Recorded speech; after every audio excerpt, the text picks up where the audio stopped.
ever felt like you were erased from your own story, as if you no longer mattered? On my son's wedding day, I sat at the last table. No name, no title, no words, just Claudia, not even mother of the groom.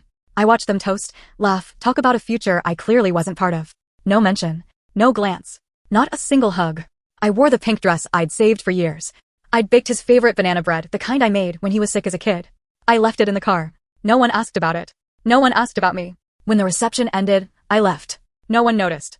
My own son didn't cross the room to speak to me. Not once. A week later, he called. His voice sounded forced. Invited me over to his new house for dinner. Just us. Said Lauren would be out with friends. I baked his favorite oatmeal raisin cookies. But when I arrived, there was no dinner.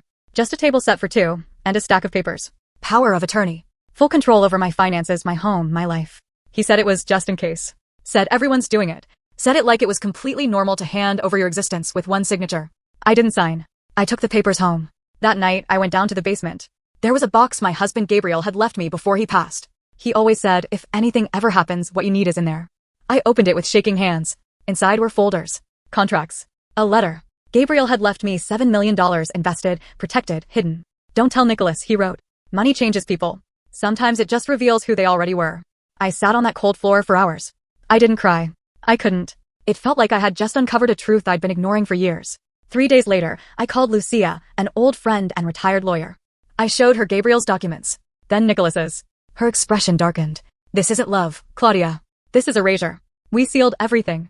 Built an irrevocable trust. No one could touch a cent unless 2 doctors confirmed I'd lost capacity. We rewrote my story, this time, with my voice.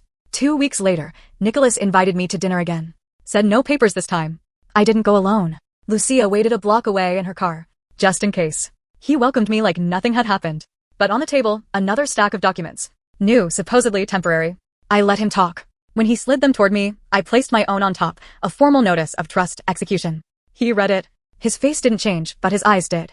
He wasn't my son anymore. He was a man who'd realized he'd lost control. I didn't argue. I stood up. I walked out. I didn't look back. Days later, he texted, "You made this harder than it had to be." I didn't reply. You know what hurts the most? It's not the money, not the betrayal. It's realizing that the child you loved with your whole soul now sees you as an obstacle. Not a mother, not a woman. A step in his plan. Today, I live in a small house by the lake. I grow tomatoes. I read. I listen to the quiet. I don't wait for calls. I don't check for messages. I don't need anyone to tell me I matter. Because now I know I matter because I exist. And that is the one story he will never get to rewrite.